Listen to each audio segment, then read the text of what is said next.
Hey y'all, welcome back, welcome to my channel.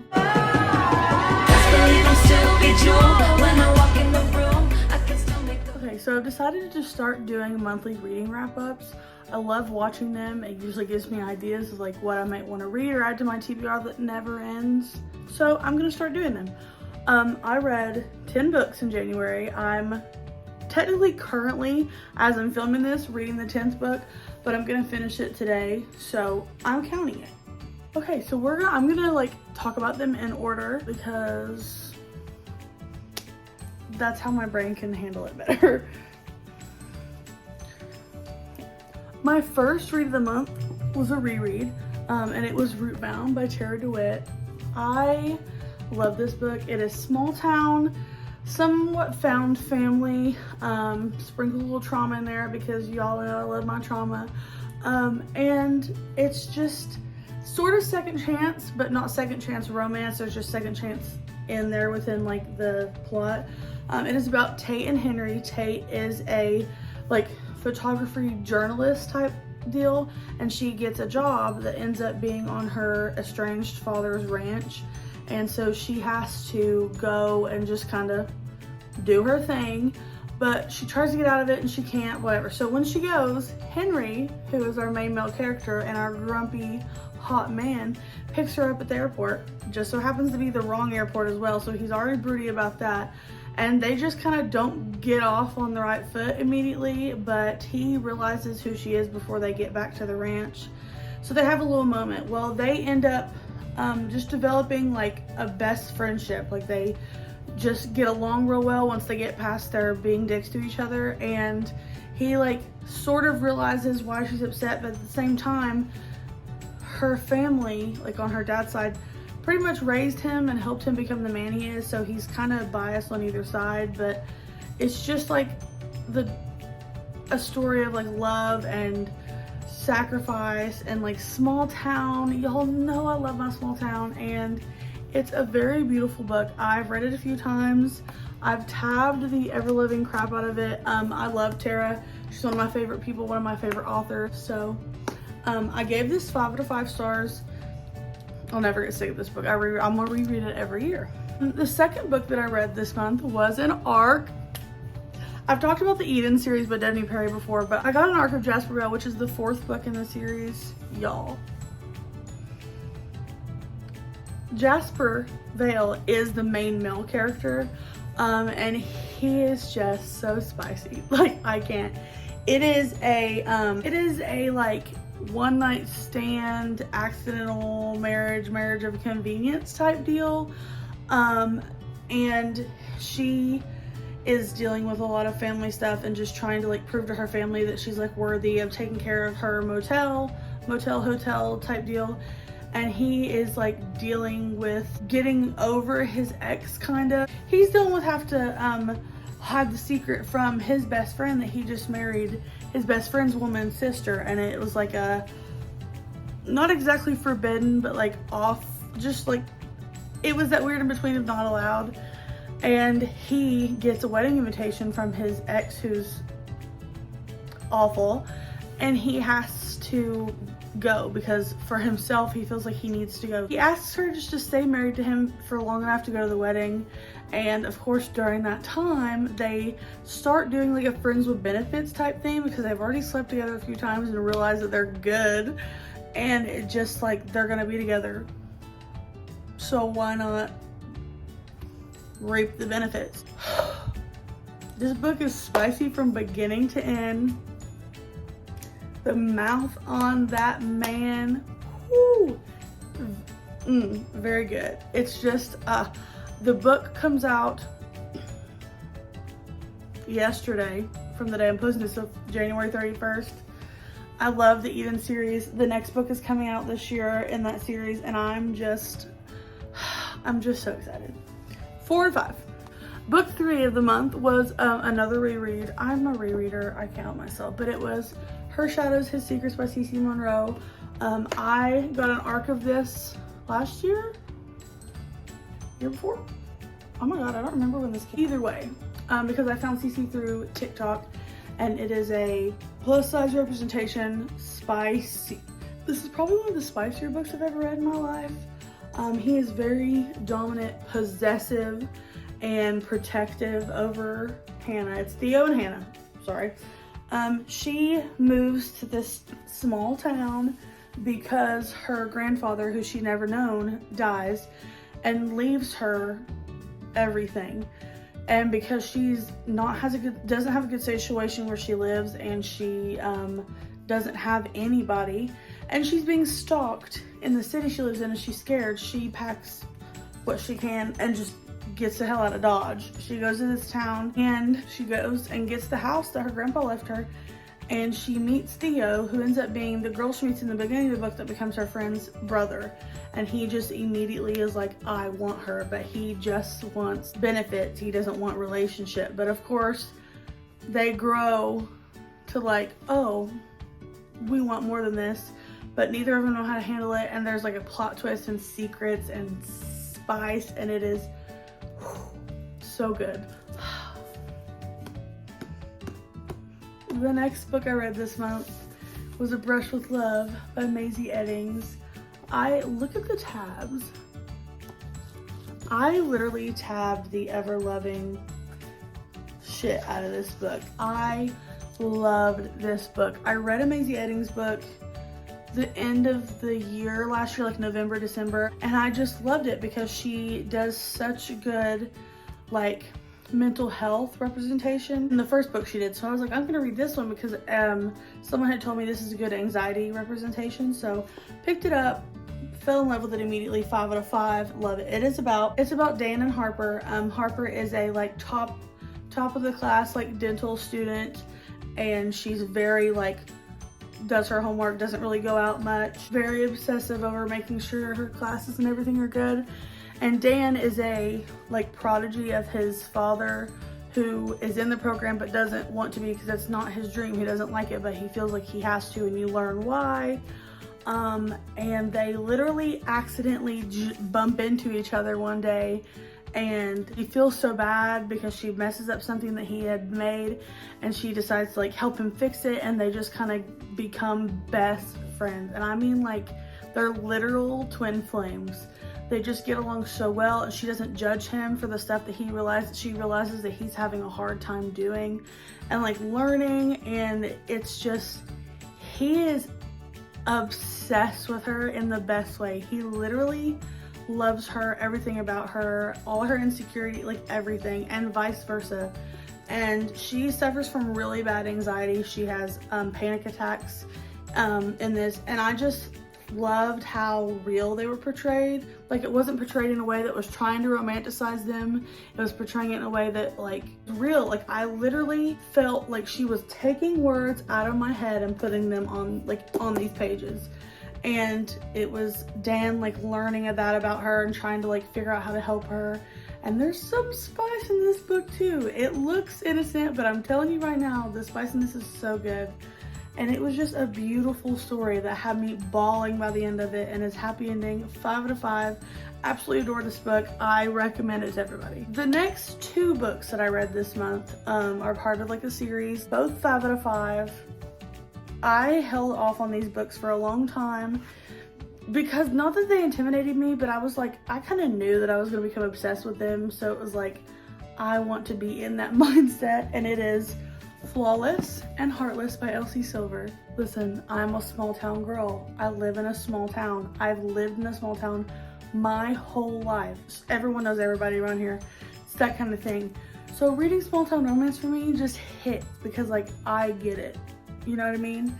And I love me a good country boy. I literally, please hold. Literally in the middle of reading Heartless, I bought this shirt. From Novel Grounds, and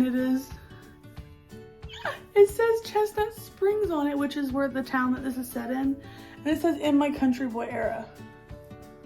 How cute is that? I literally am obsessed with it. I cannot wait to take pictures in it, and it's just literally perfect. I'm so excited. The book starts with Flawless, and it is about Rhett and Summer, and it is just so, it's so good. So it's low-key forbidden romance, but at the same time, not really. He's a professional bull rider, and she is his agent's daughter, who is tasked with basically babysitting this man because he is off the rails, not listening to what anybody says, getting in trouble type thing. And he's sleeping around with all these buckle bunnies, which is like a puck bunny, but like buckles, belt buckles, you get what I mean?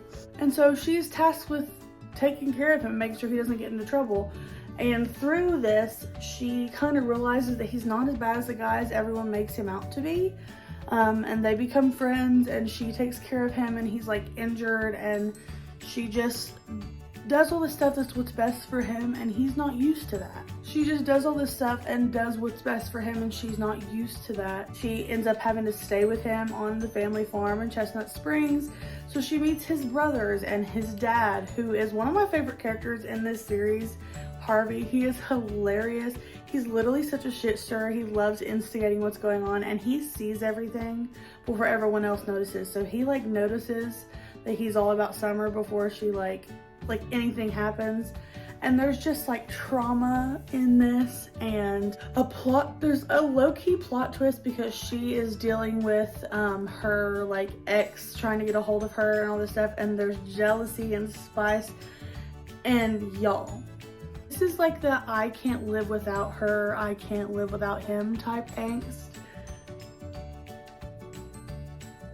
I ate this shit up. I ate it up. And you meet both main characters of the next book, aka Heartless. This is my favorite of the two so far.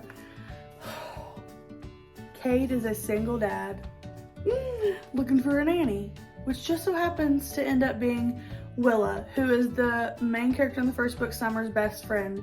Willa is a redheaded, just like wild girl, not crazy, but just like wild. She's just like fun and free, and it's grumpy sunshine and single dad, like I said, small town. And yet again, Harvey, their dad, is like all about it, and they love her. Cade, who is the guy, Cade's son, loves Willa, and they just they spend the summer like all falling in love and getting to know each other, and she breaks through his shell. This man is spicy, possessive, protective. Let me tell you something, the mouth on this man kind of had me shook, and it's always the quiet ones, you know, it's always the quiet, broody ones that really just like, you know what I mean? I love this, and it was beautiful, and the jealousy trope in this had me like, because it was just so well done, and I love this book so much, and I love Willa. She's now one of my favorite female characters.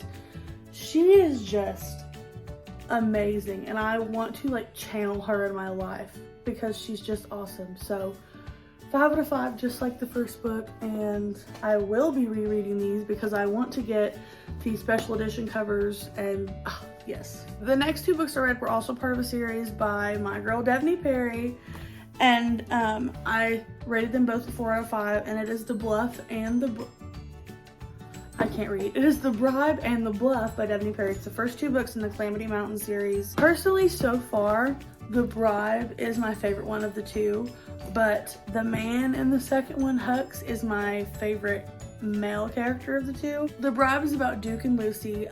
They meet when she is face to face with a bison on a hike with her best friend, Everly, and he just kind of saves them from it, takes them back to their car, but they like, these hours that they're hiking together back, they kind of like hit it off, and you can tell that when they get back to their car, they want to kiss. Like, you can tell there's like a thing in there, but nothing happens. They're strangers, so they part ways. She is a famous country singer from Nashville who's moving to Calamity, Montana to get away and hide. You realize why, you like learn why, and it's very traumatic why she wants to move here throughout the book, obviously, but he is the Calamity sheriff.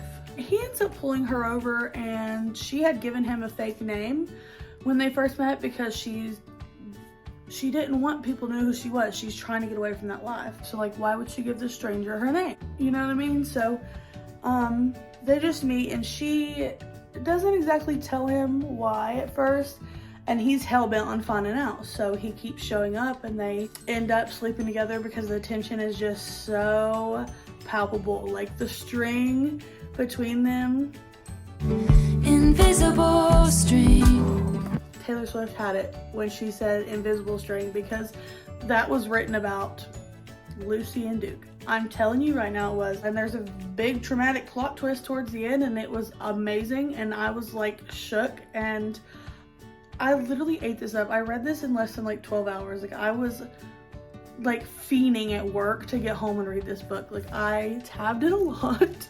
And book 2, The Bluff, is about Hux, who is Duke's best friend in town, and Everly, who is the best friend of Lucy from the first book. And she is involved in this trauma with Lucy from the first book. And so at the end of the first book, it kind of leaves her very shook. She ends up moving to this town and staying, though. So this book at the beginning, she's kind of reclusive. She doesn't really leave. She kind of goes out with Lucy and Duke, but not much. This book is small town, friends with benefits, marriage of convenience, which I didn't expect. And it is very good. He is a single dad who runs his art gallery. He got in a fight when he was younger after he married his high school sweetheart and ended up in prison because the guy got like hurt and put in a coma. When he gets out, he finds out that his bitch of an ex-wife had a child and didn't tell him. Luckily, one of his friends let him know why he was in prison, but when he gets out, he's trying to build a relationship with his daughter, and this girl just, the mom is just being awful. So to help fix his image, Everly marries him, and she also gets the benefits of it as well. Well, throughout it, he starts to become very protective of her, and she starts to fall for him, and vice versa. Hux is so fun. I love me a single dad, so this was beautiful. The next book, my favorite read of the month also, was, I read it on my Kindle, and that is The Final Offer by Lauren Asher. I got an arc of The Final Offer, and I wish I was like filming or something to have my reaction when I got that email, because one of my top 3 most anticipated reads of this entire year, and that I've had anticipated since last summer, and I cannot believe I got an arc of it. Like, I don't know what God put in place for me to get an arc of it, but I'm so grateful because I love Lauren Asher. She is so sweet. She puts literal crack in her writing, and I eat everything she writes up. I love it. I love her. I love her books. We talk on Instagram sometimes, and she's just so sweet. She's so kind. She's just one of the best people ever, and I was blowing her phone up reading this book. It is the 3rd and final book in the Dreamland Billionaire series. The first 2 being the fine print and terms and conditions. This one follows the middle brother, Cal, and his childhood love, Alana. I'm just gonna play a couple clips that I filmed for my reading vlog of me reading this book.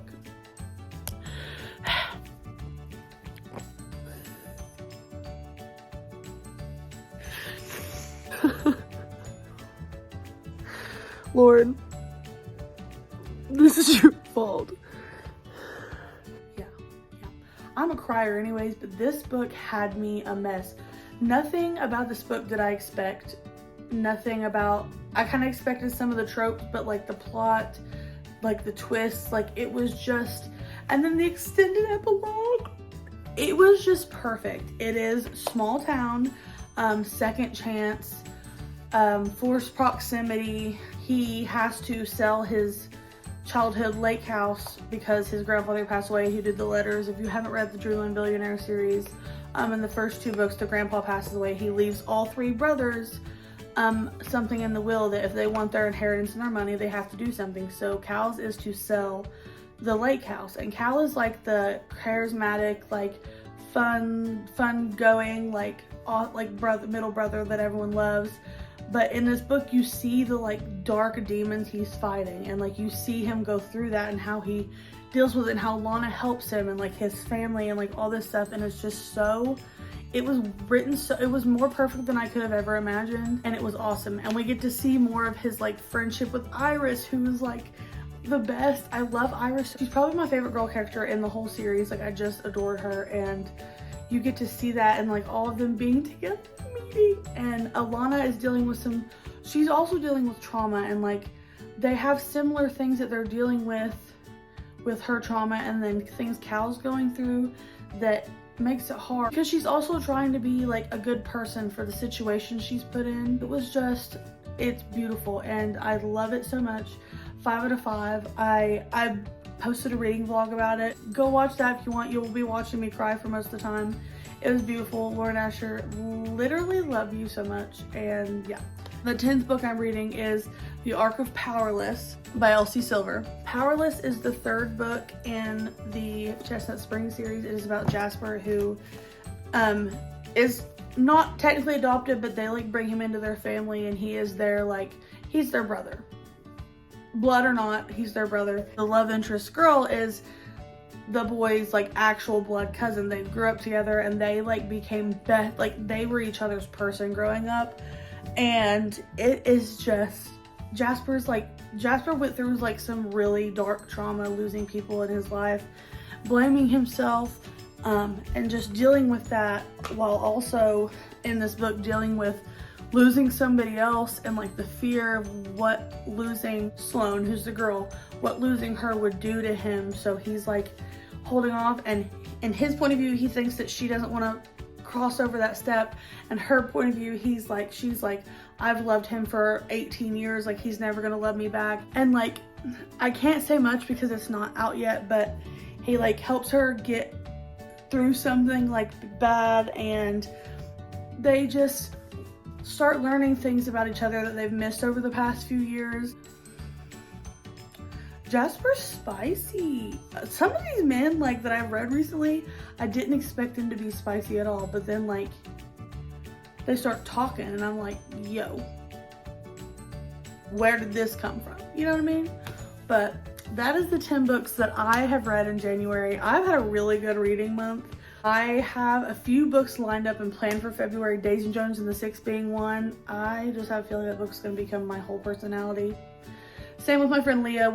She's about to read it, and I'm about to read it here in like a week or two, and I'm a little nervous. We're both a little nervous because we've both put this book off for so long, so we're kind of nervous about diving into it, but I know we're gonna love it, I'm sure. So that's one of the major ones I'll be talking about in next month's video. And yeah, go watch my final author reading vlog. There is spoilers in it, so if you haven't read it and you don't want spoilers, don't watch it, because I do mention a couple things that some people may not want to know about yet. Stick with me. Follow my bookstagram if you want to. I would really, really appreciate it. Share me with your friends, and your family, and your moms, and your dogs, and your cousin's ex-husband, and all the good things. So, but yeah, thank you for watching, and I will see you next video. Believe I'm still be jewel.